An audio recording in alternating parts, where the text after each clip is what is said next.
eu te encontro no grid de largada de Mônaco, da corrida seguinte, ali aquele ambiente estava muito pesado. Muito. Muito pesado. Aquele dia tava. Todo mundo não sabia se ia... Era igual correr lá em Não Michigan, não sei o que e tal. Não tava legal. Né?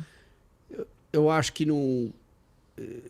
Por exemplo, quando você compara correr em Michigan, Indy, Super Speedway, é mais punk. Então. Mas eu não tava com medo que eu fosse me machucar em Mônaco, mas o clima não tava legal. Porque... O Wendlinger tinha se machucado. Mas o machucar, não sei porque, nunca passou pela minha cabeça. Concordo com você, ele tinha se machucado na sexta-feira lá. Mas eu acho que era mais o fato de... Eu tenho certeza que você vai falar a mesma coisa que eu vou falar. Nunca passou pela minha cabeça que o Ayrton fosse perder a vida pilotando um carro. E sim, a minha imagem dele era tão imortal que eu tenho... Toda vez eu sempre pensava nele... Um dia ele vai parar de correr, depois de ter tido um sucesso gigantesco na Fórmula 1. Sim. Ele vai mudar para a fazenda, vai ficar pescando, daí vai ficando velho. Daí um dia, quando tiver, sei lá, com 95 anos, a bomba vai parar de funcionar e ele vai descansar. Então, foi assim que eu sempre projetei a morte. A morte do Ayrton Senna. Que vai chegar para todos nós. Então... Aquele dia no grid de Mônaco, eu até estava meio que sem saber o que fazer, né? Não, mas é que eu tenho essa imagem de desejar boa sorte para você e a gente estava num ambiente pesado. Tipo, foi be safe, sabe assim? Tava num ambiente...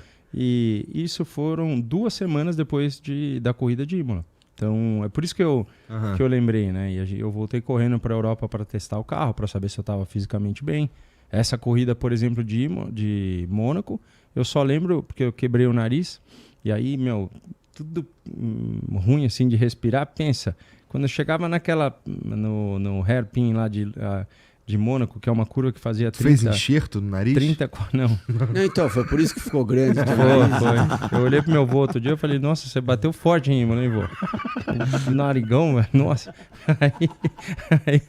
Aí eu lembro, cara, de ouvir minha respiração. Sabe aquela respiração que não tá passando? Fica... A corrida inteira, velho. Nossa, e o carro não tava bom e fica naquela noia e tal. Caraca, que merda.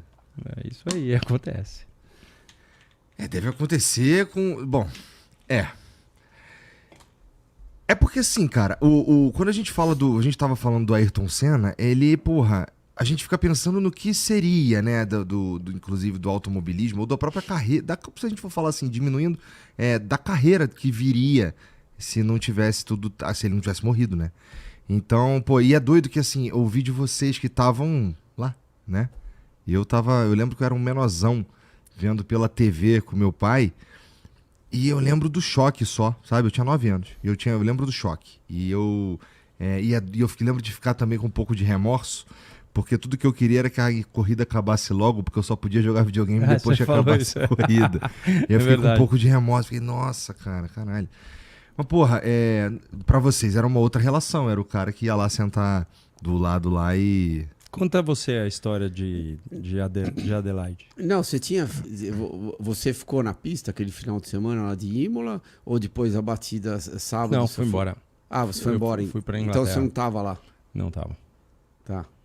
Porque a hora que ele bateu e pararam a corrida, nunca passou pela minha cabeça que tinha acontecido o que aconteceu. E sim, eu pensei, ele quebrou um braço, uma perna, daqui 60 dias ele vai estar de volta com a gente correndo. Tanto que eu entrei no carro completamente tranquilo, a corrida relargou de novo, daí no meio da corrida a Ferrari passou um rádio para o Berger, ele foi o primeiro a saber. Daí, mas no meio da corrida? Já deram uma telefonada para ele avisando, o negócio não tá muito legal, não. No meio da corrida? No meio da corrida. Que leva um engenheiro a falar isso?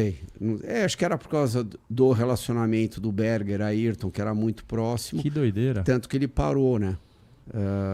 Antes do... Sei lá, ele parou com umas 20, 30 voltas lá de corrida.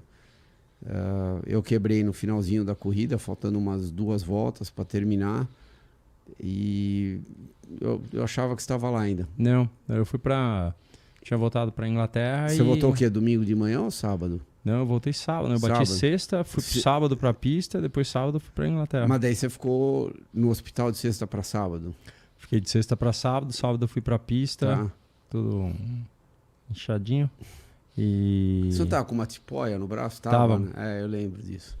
Tava com uma tipoiazinha e um... Inchadinho. Tava com uma napa, meu amigo.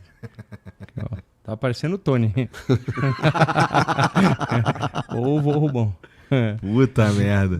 Bom, e tu, pô, depois também em outros acidentes, tu quebrou as pernas, não foi? Não, isso foi na Austrália. Porra, quebrar as pernas deve ser... Não, foi uma perna. Então, beleza, mas porra... Você sabe que foi por causa daquele acidente que ele sabe, ele assim, passou muito tempo junto comigo e ele tem o maior respeito pela minha ex-patroa, que é a Silvana. Aí, a Silvana, naquele dia, tomei um beliscão por sua causa. Ela falou, você promete pra mim que você nunca vai correr disso. Eu falei, prometo. Porra, puta beliscão, né, velho? Prometo.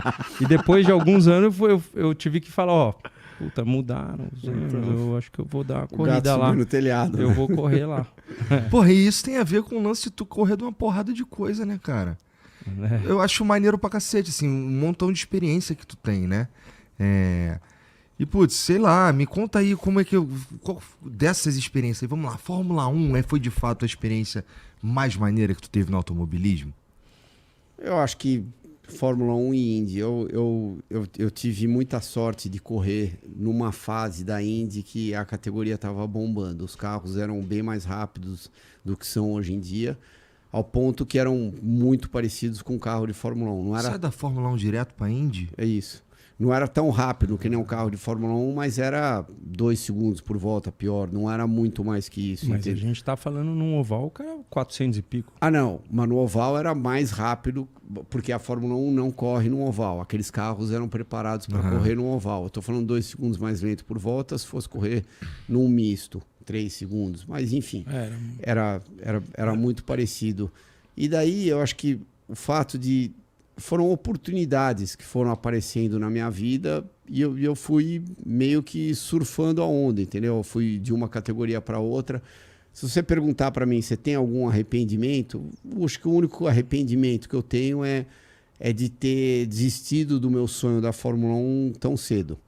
Eu só corri 3 anos de Fórmula 1. Daí eu fui para os Estados Unidos...